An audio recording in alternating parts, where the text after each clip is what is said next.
لله رب العالمين والعاقبة للمتقين والصلاة والسلام على سيد المرسلين أما بعد فأعوذ بالله من الشيطان الرجيم بسم الله الرحمن الرحيم النبي أولى بالمؤمنين من أنفسهم وأزواجه أمهاتهم صدق اللہ العظیم و صدق رسولہ النبی الکریم. جزاک اس پڑھیے الصلاۃ والسلام الصلاۃ والسلام علیک یا سیدی یا رسول اللہ یا حبیب اللہ الصلاۃ والسلام علیک یا سیدی یا رحمۃ العالمین وعلی آلک و اصحابک یا سیدی یا خاتم النبیین صلی اللہ علیہ وآلہ وسلم. 17 رمضان مبارک سیدہ ام المؤمنین عائشہ صدیقہ رضی اللہ تعالی عنہا کا یوم وصال ہے. آپ کی شان میں مالک کائنات نے قرآن مجید کی 10 آیات نازل فرمائی. سبحان سورہ نور کی 10 آیات حضرت سیدہ عائشہ صدیقہ رضی اللہ تعالی عنہا کی شان میں نازل ہوئی. یہ کیوں نازل ہوئی، ان کا سیاق و سباق کیا ہے، یہ شان نزول کیا ہے؟ غزوہ بنی مصطلق، اس کے بارے میں مورخین یہ کہتے ہیں کہ 5 ہجری میں یہ واقع ہوا. حضور سید عالم صلی اللہ علیہ وسلم کا یہ طریقہ ہوتا تھا کہ جب کسی جنگ میں حضور تشریف لے جاتے تو اپنی ازواج میں سے کسی ایک کو اپنے ساتھ لے جاتے. حضرت ام المؤمنین عائشہ صدیقہ رضی اللہ تعالی عنہا غزوہ بنی مصطلق میں حضور علیہ السلام کے ساتھ تھی، اور اس جنگ سے فتح ہوئی تو حضور صلی اللہ علیہ وسلم نے واپسی کا ارادہ فرمایا،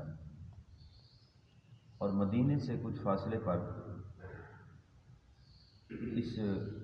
لشکر نے حضور علیہ السلام کے لشکر نے پڑاؤ کیا. حضرت سیدہ عائشہ صدیقہ رضی اللہ تعالی عنہا فرماتی ہیں کہ میری عمر یا میرا جو جسم تھا وہ اتنا وزنی نہیں تھا، اور ایک ڈولی کے اندر، ایک پردے کے اندر جس کو ہودج بھی کہا جاتا ہے، اس میں حضور علیہ السلام کی بیوی تشریف فرما ہوتی اور اس ہودج کو یا اس ڈولی کو اٹھا کر سواری پر رکھ دیتے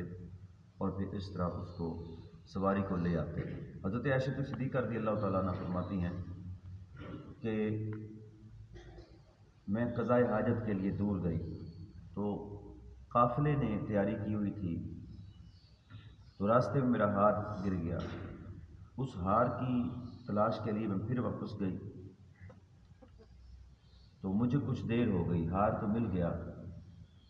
لیکن جب میں واپس آئی تو قافلہ کوچ کر چکا تھا. حضرت عائشہ صدیقہ رضی اللہ تعالیٰ عنہ آپ فرماتی ہیں کہ پھر میں وہیں پر لیٹ گئی اور میری آنکھ لگ گئی. ایک صحابی جن کا نام صفوان بن معطل تھا، ان کے ذمے یہ ہوتا تھا کہ جب قافلہ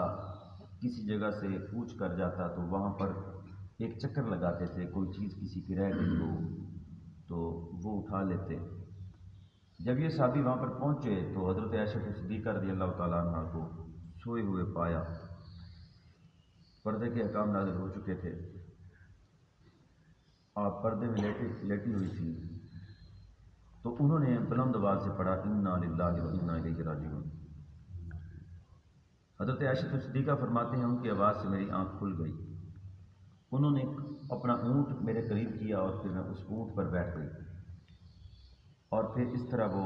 سر جھکا کر مجھے مدینہ طیبہ میں لائے. اب اس کے بعد جو اگلی بات ہے ذرا توجہ سے سنیے گا. جب مدینے میں داخل ہونے لگے تو منافقوں کے سب سے بڑے سردار عبداللہ بن ابی کی نگاہ پڑ گئی اور اس نے ایک طوفان برپا کر دیا، طوفان بدتمیزی، اور اس نے سیدہ عائشہ صدیقہ رضی اللہ تعالیٰ عنہ پر تہمت لگا دی. وہ تہمت اتنی سخت تھی کہ حضور سید عالم جانے جانا صلی اللہ تعالیٰ علیہ وآلہ وسلم نے 1 مہینہ تک حضرت عائشہ صدیقہ رضی اللہ تعالیٰ عنہ سے صحیح طور پر کلام نہ کیا. سلام دعا ہوتی، کیف تیکم، تمہاری طبیعت ٹھیک ہے، اتنا حضور پوچھتے. یہ سلسلہ روز بروز بڑھتا گیا، حتیٰ کہ صحیح روایات ہیں کہ اس فتنے میں حضور علیہ الصلوۃ والسلام کے صحابہ کو بھی شامل کر لیا گیا۔ فتنہ یہ بڑھتا گیا۔ حضرت عائشہ صدیقہ رضی اللہ تعالیٰ عنہ فرماتی ہیں میں 1 ماہ تک علیر ہو گئی شدید، اور مجھے ایک دن کسی نے کچھ ایسے کان میں کہا کہ کچھ ایسا آپ کے بارے میں کہا گیا ہے۔ آپ فرماتی ہیں کہ میں حضور علیہ الصلوۃ والسلام سے اجازت لے کر اپنے والدین کے گھر چلی گئی۔ اصل میں آپ فرماتی ہیں کہ میں چاہتی تھی کہ یہ بات واضح ہو جائے۔ حضرت عائشہ صدیقہ رضی اللہ تعالیٰ عنہ جب وہاں گئیں تو ان کو وہاں پر کچھ معلومات ملی کہ عبداللہ بن ابی نے یہ شرارت کی ہے اور یہ شور برپا کیا ہوا ہے۔ حضور سید عالم صلی اللہ تعالیٰ علیہ وآلہ وسلم نے بھی استفسار فرمایا، آپ کے والدین نے بھی استفسار فرمایا، تو ویسے تو جب یہ مسئلہ بن گیا تو حضرت علی رضی اللہ تعالیٰ عنہ فرمایا حضور آپ کے پاس اور بھی بہت سارے دینی آپ کو یہ ایسا مسئلہ ہے۔ حضور سید عالم صلی اللہ علیہ وسلم نے اس بارے میں حضرت بریرہ سے پوچھا، یہ لونڈی تھی، تو حضرت بریرہ نے ارشاد فرمایا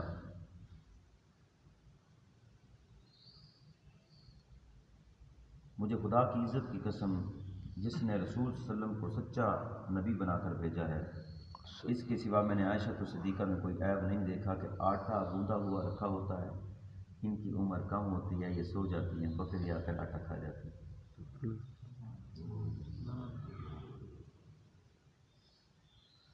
کسی نے بریرہ کو جھڑکا تو سچ کہا کہ تو سچ کیوں نہیں بتاتی؟ اس نے کہا سبحان اللہ واللہ ما علمت علیہ الا ما یعلم۔ آپ فرماتی ہیں خدا کی قسم میں نے ان کے متعلق اس کے بغیر اور کچھ نہیں دیکھا نہ جانتی ہوں، جس طرح ایک زرگر خالص سرخ سونے کے متعلق جانتا ہے۔ اور پھر سرور عالم صلی اللہ علیہ وسلم مسجد میں تشریف لے کر ممبر پر کھڑے ہو کر ارشاد فرمایا اے گروہ مسلمانان، اس شخص کے بارے میں مجھے کون معذور رکھتا ہے جس کی اذیت رسانی میرے اہل خانہ کے بارے میں مجھ تک پہنچی ہے؟ بخدا میں اپنے اہل کے لیے خیر کے بغیر کچھ نہیں جانتا۔ سبحان اس طرح یہ سلسلہ جب بڑھا تو حضور علیہ الصلوۃ والسلام نے ایک دن پھر حضرت ابوبکر صدیق کے گھر تشریف لے گئے، اور پھر وہاں جا کر حضور سید عالم صلی اللہ تعالیٰ علیہ وآلہ وسلم نے ارشاد فرمایا، یہ 1 مہینہ گزر گیا تھا، حضور نے ارشاد فرمایا کہ مجھے کچھ اطلاع دی گئی ہے اے عائشہ صدیقہ کہ مالک کائنات اللہ عز و جل تمہیں اس مسئلے سے بری کر دے گا۔ سبحان اور پھر قرآن مجید کی سورہ نور کی 10 آیات حضرت عائشہ صدیقہ کی شان میں نازل ہوئی، اور جو نازل ہوئی اس میں 2 چیزیں ہیں۔ ایک حصے کے اندر پہلے حصے میں سورہ نور کے پہلے حصے میں مالک کائنات نے حدیں بیان کی ہیں کہ جو شادی شدہ مرد ہو عورت ہو زنا کرے اس کے لیے کیا سزا ہے، اگر کوئی کسی صالح مرد پر یا بے قصور مسلمان پر تہمت لگا دے اس کی کیا سزا ہے۔ اسی طرح آگے پھر ایک طریقہ کار بھی بتایا گیا ہے کہ جو الزام لگائے اس کے لیے کیا حکم ہے، یا جس پر الزام لگا ہے اس کے لیے کیا حکم ہے۔ اور پھر اس کے بعد اس کے دوسرے رکوع سے حضرت عائشہ صدیقہ کی شان شروع ہوتی ہے۔ پہلے حصے میں مالک کائنات نے ارشاد فرمایا، ارشاد ہوتا ہے الزانی لا ينکح الا زانیۃ او مشرکۃ والزانیۃ لا ينکحها الا زان او مشرک۔ ارشاد فرمایا زانی شادی نہیں کرتا مگر زانیہ کے ساتھ اور مشرکہ کے ساتھ، اور زانیہ نکاح نہیں کرتی اس کے ساتھ مگر زانی یا مشرک۔ وحرم ذلک علی المؤمنین، اور حرام کر دیا گیا یہ اہل ایمان پر۔ ہم ایک فکرہ بولتے ہوتے ہم کہتے ہوتے ہیں کہ ہر قرآن کی آیت حضور کی شان میں ہے، اس سے کیسے شان واضح ہوگی؟ مالک کائنات یہ بتانا چاہتا ہے کہ جس محبوب کے گھر والے پر گھر والوں پر تم لوگوں نے الزام لگایا ہے، تم نے یہ نہیں دیکھا کہ وہ کس محبوب کے گھر والے ہیں۔ سبحان اللہ، سبحان اللہ۔ اور یہ چیز اللہ تعالیٰ نے بیان فرمائی ہے کہ الزانی لا ينکح الا زانیۃ او مشرکہ، کہ زانی نکاح نہیں کرتا سوائے کسی زانیہ عورت کے ساتھ یا مشرکہ کے ساتھ، اور نہ کوئی زانیہ یا مشرکہ عورت نکاح کرتی ہے ایسے خام خواہ، بلکہ وہ جب بھی نکاح کرے گی کوشش کرے گی اپنے جیسا ہی ڈھونڈے گی۔ تو محبوب تو اس تین چیزوں سے پاک ہے، اور محبوب کے گھر والے بھی پاک ہیں۔ اور پھر آگے مالک کائنات نے ارشاد فرمایا والذین یرمون المحصنات ثم لم یأتوا بأربعة شہداء فجلدوہم 80 جلدہ۔ ارشاد فرمایا اور جو لوگ تہمت لگاتے ہیں پاک دامن عورتوں پر پھر وہ پیش نہ کر سکیں 4 گواہ، تو لگاؤ ان تہمت لگانے والوں کو 80 درے، 80 کوڑے لگانے کا حکم دیا گیا اس بندے کو جو کسی صالح مسلمان پر تہمت لگا دے، اس 80 درے لگائے جائیں۔ اور پھر ارشاد فرمایا ولا تقبلوا لهم شہادۃ ابدا، 2 چیزیں بیان کی جھوٹے پر، 2 چیزیں یہاں پر حدیں بیان کی ہیں، لعنت تو ہے ہی جھوٹے پر، وہ آگے بیان کی گئی ہے، لیکن 2 چیزیں بیان کی گئیں، ایک کہ جو تہمت لگائے اسے 80 درے لگاؤ اور ثابت نہ کر سکے تو، اور دوسری بات یہ ولا تقبلوا له شہادۃ ابدا، اس کو پھر شاہد کے طور پر، گواہ کے طور پر کبھی استعمال نہ کرو، وہ جھوٹا ثابت ہو گیا۔ اور پھر اس کے بعد آگے ارشاد فرمایا وَأُولَٰئِکَ هُمُ الْفَاسِقُونَ، یہی لوگ فاسق ہیں۔ آگے ارشاد ہوتا ہے إِلَّا الَّذِينَ تَابُوا مِن بَعْدِ ذَلِكَ وَأَصْلَحُوا فَإِنَّ اللَّهَ غَفُورٌ رَحِيمٌ، اگر ان میں سے جو لوگ توبہ کر لیں ایسا بہتان لگانے کے بعد اور اپنی اصلاح کر لیں تو بے شک اللہ تعالیٰ غفور الرحیم ہے، یعنی توبہ کا بھی اللہ تعالیٰ نے یہاں پر دروازہ کھلا رکھا ہے۔ اور پھر آگے ارشاد فرمایا وَالَّذِينَ يَرْمُونَ أَزْوَاجَهُمْ وَلَمْ يَكُن لَّهُمْ، ارشاد فرمایا اور وہ خاوند جو تہمت لگاتے ہیں اپنی بیویوں پر وَلَمْ يَكُن لَّهُمْ شُهَدَاءُ إِلَّا أَنفُسُهُمْ، تہمت تو لگاتے ہیں مگر اپنے سوا ان کے پاس کوئی گواہ نہیں ہوتا، فَشَهَادَةُ أَحَدِهِمْ 4 شَهَادَاتٍ بِاللَّهِ، تو ان کی شہادت کا طریقہ یہ ہے کہ وہ خاوند 4 مرتبہ گواہی دے کہ بخدا وہ یہ تہمت لگانے میں سچا ہے، انہ لمن الصادقین، وہ سچا ہے اگر تہمت لگا دے اپنی بیوی پر ہی، اور 4 مرتبہ یا تو گواہ لے آئے 4، جس کے پاس اور گواہ نہیں ہے وہ اپنے سوا، تو اس کو حکم یہ دیا گیا ہے کہ وہ 4 مرتبہ کہہ دے کہ وہ بات کرنے میں سچا ہے۔ والخامسۃ ان لعنۃ اللہ علیہ ان کان من الکاذبین، حکم یہ ہوتا ہے اس مرد کو جو تہمت لگا رہا ہے کہ 4 مرتبہ کہے کہ میں سچا ہوں، 5ویں مرتبہ یہ کہے کہ اگر میں جھوٹا ہوں تو مجھ پر اللہ کی لعنت ہو۔ وَيَدْرَأُ عَنْهَا الْعَذَابَ أَن تَشْهَدَ 4 شَهَادَاتٍ بِاللَّهِ، اور ارشاد فرمایا ٹل سکتی ہے اس عورت سے حد کہ وہ گواہی دے 4 مرتبہ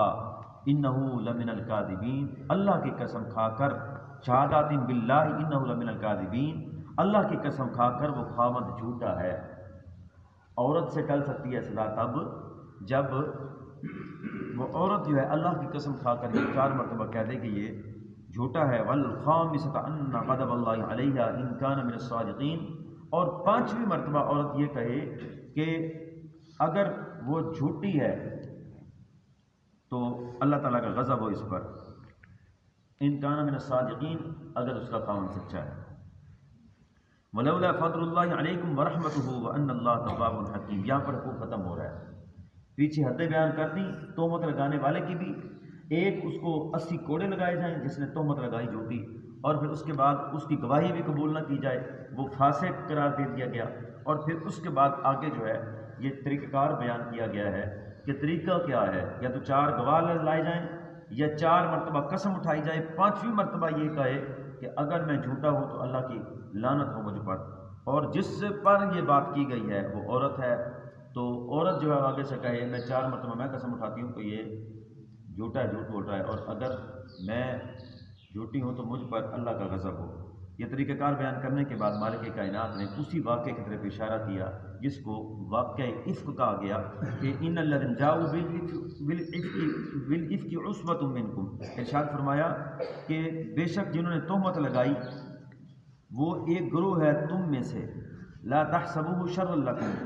تم اسے اپنے لیے برا خیال کرتے ہو، بل هو خیر لکم، بلکہ بہتر یہ ہے تمہارے لیے ہر اس شخص کے لکل امرئ منہم مکتسب من الاثم، اس گروہ میں سے اتنا گناہ ہے جتنا اس نے کمایا۔ والذی تولی کبرہ منہم لہ عذاب عظیم، اور جس نے سب سے زیادہ حصہ لیا ان میں سے تو اس کے لیے عذاب عظیم ہوگا۔ آگے مالک کائنات نے ارشاد فرمایا اس گروہ کو، ان لوگوں کو اللہ تعالیٰ نے مخاطب کر کے ارشاد فرمایا جو حضور علیہ الصلوۃ والسلام کے صحابہ تھے، جو اس فتنے میں آ گئے تھے، جن کو اس فتنے میں شامل کر لیا گیا تھا، اور انہوں نے بھی سنی سنائی بات آگے کر دی، تو ارشاد فرمایا لولا اذ سمعتموہ ظن المؤمنون والمؤمنات بانفسہم خیرا، ارشاد فرمایا کہ ایسا کیوں نہ ہوا کہ جب تم نے یہ افواہ سنی تو گمان کیا ہوتا مومن مردوں اور مومن عورتوں نے اپنوں کے بارے میں نیک گمان۔ اللہ تعالیٰ نے ارشاد فرمایا کہ اے میرے نبی کے صحابہ، جب تم نے اس خبیث کی بات سنی تھی تو تم یہ خیال کرتے، مومن ہیں، مومن تھے تم لوگ، تو تم یہ خیال کرتے کہ یہ جھوٹ بول رہا ہے، ایسا ہو ہی نہیں سکتا، تمہارا گمان اچھا ہوتا۔ اور پھر اللہ تعالیٰ نے ارشاد میں قالوا ھذا بہتان عظیم، کہ تم قالوا ھذا افک مبین، کہ یہ کھلا ہوا بہتان ہے۔ آگے ارشاد فرمایا لولا جاءوا علیہ باربعۃ شہداء، ارشاد فرمایا اگر وہ سچے تھے تو کیوں نہ پیش کر سکے اس پر 4 گواہ، کہ بی بی عائشہ صدیقہ پر جو تہمت لگائی تھی تو چاہیے تھا پھر 4 گواہ لے آتے۔ فَإِذْ لَمْ يَأْتُوا بِالشُّهَدَاءِ فَأُولَٰئِكَ عِندَ اللَّهِ هُمُ الْكَاذِبُونَ، ارشاد فرمایا پس جب وہ پیش نہیں کر سکے گواہ تو معلوم ہو گیا کہ وہی لوگ اللہ تعالیٰ کے نزدیک جھوٹے ہیں۔ وَلَوْلَا فَضْلُ اللَّهِ عَلَيْكُمْ وَرَحْمَتُهُ فِي الدُّنْيَا وَالْآخِرَةِ، اللہ تعالیٰ نے ارشاد فرمایا اگر نہ ہوتا اللہ تعالیٰ کا فضل تم پر اور اس کی رحمت دنیا و آخرت میں، لَمَسَّكُمْ فِيمَا أَفَضْتُمْ فِيهِ عَذَابٌ عَظِيمٌ، تو تمہیں اس سخن سازی کی وجہ سے سخت عذاب ہوتا۔ اِذْ تَلَقَّوْنَهُ بِأَلْسِنَتِكُمْ وَتَقُولُونَ بِأَفْوَاهِكُمْ، ارشاد فرمایا جب تم ایک دوسرے سے نقل کرتے تھے، یعنی اس بہتان کو ایک نے سنا دوسرے کو کہہ دیا، دوسرے نے سنا تیسرے کو کہہ دیا، تیسرے نے سنا چوتھے کو کہہ دیا۔ اللہ تعالیٰ نے ارشاد فرمایا جب تم ایک دوسرے سے نقل کرتے تھے اس بہتان کو اپنی زبانوں سے، اور کہا کرتے تھے مَا لَيْسَ لَكُمْ بِهِ عِلْمٌ، ایسی بات جس کا تمہیں پتہ ہی نہیں تھا، وَتَحْسَبُونَهُ هَيِّنًا، نیز تم خیال کرتے تھے کہ یہ معمولی بات ہے، وَهُوَ عِندَ اللَّهِ عَظِيمٌ، جس کو تم معمولی سمجھتے تھے یہ بہت بڑی تھی۔ جیسے ہم بیٹھتے ہیں، جہاں 2 بیٹھے ہیں تیسرے کی غیبت 3 بیٹھے ہیں، چوتھے کی غیبت 4 بیٹھے ہیں، 5ویں کی غیبت، نہ کسی کی ماں محفوظ ہے نہ کسی کی بہن محفوظ ہے۔ اللہ تعالیٰ نے اسی بات کو بیان کیا ہے، یہ صرف واقعہ نہیں ہے بلکہ درس ہے قیامت تک کے لوگوں کے لیے، کہ یہ نہیں ہے کہ ایک بات کو تم ہلکا سمجھتے ہو کسی کے بارے میں کر ڈالو اور وہ بعد میں دوسرے کے لیے فتنہ بن جائے، اس لیے بات کرنے سے پہلے تحقیق کا حکم دیا گیا۔ اور پھر آگے ارشاد فرمایا وَلَوْلَا إِذْ سَمِعْتُمُوهُ قُلْتُمْ مَا يَكُونُ لَنَا أَن نَّتَكَلَّمَ بِهَٰذَا سُبْحَانَكَ هَٰذَا بُهْتَانٌ عَظِيمٌ، اللہ تعالیٰ نے ارشاد فرمایا اور ایسا کیوں نہ ہوا کہ جب تم نے یہ افواہ سنی تو تم نے کہہ دیا ہوتا کہ تمہیں یہ حق نہیں پہنچتا کہ ہم گفتگو کریں اس کے متعلق، اے اللہ تو پاک ہے، یہ بہت بڑا بہتان ہے۔ آگے ارشاد فرماتا ہے یعظکم اللہ ان تعودوا لمثلہ، ارشاد فرمایا نصیحت کرتا ہے اللہ تعالیٰ تمہیں اس قسم کی بات ہرگز نہ کرنا، ابدا، کبھی بھی، ان کنتم مؤمنین، اگر تم ایماندار ہو، یعنی ایماندار جو بندہ ہے اس کو یہ حکم دیا گیا ہے کہ یہ بات کبھی نہیں کرنی، کبھی بھی نہیں کرنی یہ بات کسی کے بارے میں۔ ارشاد وَيُبَيِّنُ اللَّهُ لَكُمُ الْآيَاتِ وَاللَّهُ عَلِيمٌ حَكِيمٌ، اور کھول کر بیان کرتا ہے اللہ تعالیٰ تمہارے لیے اپنی آیتیں، اور اللہ تعالیٰ سب کچھ جاننے والا ہے۔ ان الذين يحبون ان تشيع الفاحشة في الذين آمنوا لهم عذاب أليم في الدنيا والآخرة والله يعلم وانتم لا تعلمون، ارشاد فرمایا بے شک جو لوگ یہ پسند کرتے ہیں کہ پھیلے بے حیائی ان لوگوں میں جو ایمان لائے ہیں تو ان کے لیے دردناک عذاب ہے دنیا میں بھی اور آخرت میں بھی، اللہ تعالیٰ حقیقت کو جانتا ہے تم نہیں جانتے۔ وَلَوْلَا فَضْلُ اللَّهِ عَلَيْكُمْ وَرَحْمَتُهُ وَأَنَّ اللَّهَ رَءُوفٌ رَحِيمٌ، ارشاد فرمایا اگر نہ ہوتا تم پر اللہ تعالیٰ کا فضل اور اس کی رحمت اور یہ کہ اللہ تعالیٰ بہت مہربان اور رحیم ہے۔ ان آیات کے اندر مالک کائنات نے اس واقعے کو بھی بیان کیا، حضور علیہ الصلوۃ والسلام کے گھر کی برات کا بھی اعلان کیا، پاکیزگی اور طہارت کا بھی بیان کیا، اور مسلمانوں کو تنبیہ بھی کی ہے کہ یہ بات ایسی نہیں ہے کہ ایک بات کو تم کسی سے سن لو اس کو آگے بیان کر دو، دوسرا تیسرے کو بیان کر دے، تیسرا چوتھے کو بیان کر دے، جس کو تم ہلکا زبان پر کوئی وزن نہیں لے رہے، جس کو وزن محسوس نہیں کرتے، اللہ تعالیٰ فرماتا ہے وَهُوَ عِندَ اللَّهِ عَظِيمٌ، یہ تو اللہ کے نزدیک بہت بڑی باری ہوتی ہے۔ اگر اسلامی قانون نافذ ہو اسلامی قانون نافذ ہو تو تہمت لگانے والے کو 80 کوڑے لگیں، اور 80 کوڑے، ایک کوڑا لگے تو طبیعت صاف ہو جاتی ہے،